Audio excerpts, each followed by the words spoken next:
Hey guys, Amanda Viraphol here. In this video, I get to show you how we upholstered our headliner in the Nissan Xterra. It only cost me $27 and I hope you guys like this. So I posted this picture on Instagram and yes, I drove the Xterra with all that fabric on top of my head, and honestly the headliner was sagging like an old lady's titties. It was definitely time to get this issue fixed. So the old fabric fell off after we remove all the screws, bolts, handles, trims, or whatever. Just be careful when removing the trimming because that's what's going to cover the rough edges on the new upholstered headliner. After all that, I headed over to my favorite local upholstery fabric store in Tempe, Arizona called Tempe Sales. I got 3 yards, which gave me an extra half a foot all around to work with, and the fabric for the headliners was only $8 a yard. So we pulled out the headliner and started cleaning off the old foam using the head of the broom.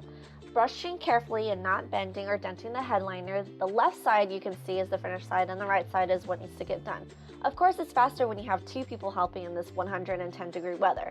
I wanted to get this done as soon as possible because I was starting to get some swats in the spoob. Next step, take a damp cloth, clean any residue left by the brush, spend more time on the edges. Prepping is the most important step, and if you half-ass it, you're gonna be shit out of luck. Next, place the fabric on top of the headliner. Make sure all sides are even and that there are no creases. Fold the headliner in half and use the contact spray adhesive, which I got from the upholstery store. Shake the can very well. Read the directions. It said to spray the adhesive to the area and let the glue sit for 5 minutes until tacky.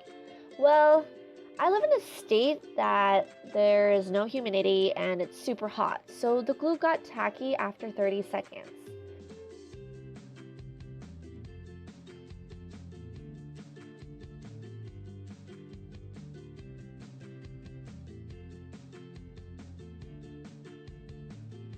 So when you're spraying the adhesive, just make sure you're spraying on the fabric and the headliner in a consistent line but overlapping it.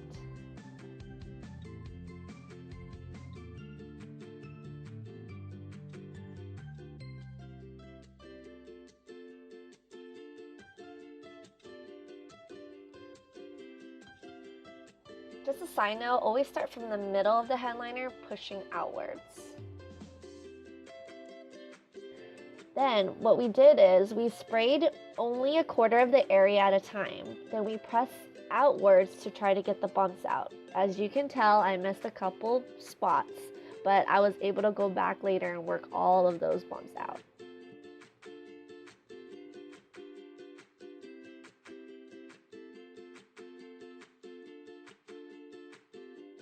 The fun part begins, where you trim the extra fabric off the edge and cut out all the openings with a sharp blade. Well, we found that using a breakaway knife is so much easier than using a utility knife. The sharper the blade, the better. But remember, cut with caution. The last thing you need is blood all over your new fabric. So if you notice the edges aren't actually glued properly, what I did is I took a damp cloth, cleaned the headliner, took a piece of cereal box, sprayed some glue on it, put it on the headliner, press the fabric down, and voila, there you go. So this is where we're going to insert the headliner into the Xterra, and as you can tell that we're both trying to get the headliner into the car and it bends. The headliner bends. So do not do that. Do not do what we just did. But once you get the headliner through, honestly, it's like the freaking best feeling ever. You're like, we're almost halfway there, yay! So yeah, it's the greatest feeling ever. Here's Johnny, drilling all the screws and bolts back. Really, at this moment, it really defined our marriage, but we are spending time together. It was hot as hell, and the car was a friggin' oven. But you know what? We're making memories together. But I can tell you that this was not my favorite part of the whole thing. I realized that I put the grab bar in the wrong spot. Yeah, you can see me staring at Johnny's side, like, what the heck? Why it doesn't match? So yeah, I wasn't too happy at all.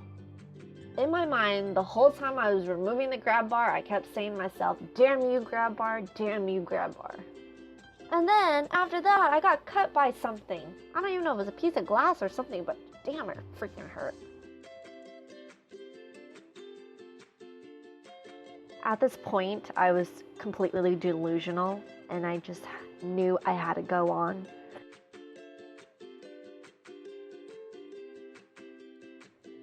So my silly self celebrated a little too early, and then I realized looking in the front of the mirror there was something hanging. Oh yeah, the light, so I had to put that back in. And then I went to the back of the vehicle to help my husband put the remaining bolts and screws in. And then I realized at this point, after sweating for so long, that I'm very fortunate to have a husband that actually knows what he's doing, because he probably did like 95% of this vehicle.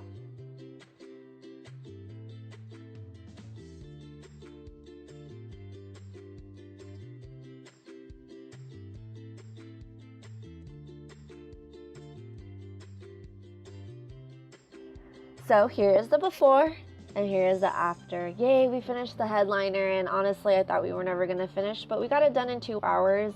I honestly think we could have gotten it done in an hour, but my poor husband had to teach me how to do the headliner.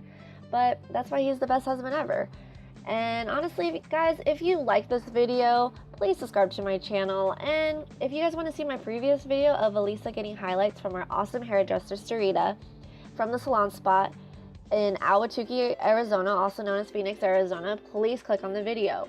And also, guys, don't forget to comment below of what I should do next. Honestly, comment with Amanda Viraphol. Please make me whatever you guys want. Well, anywho, until next time, guys, bye!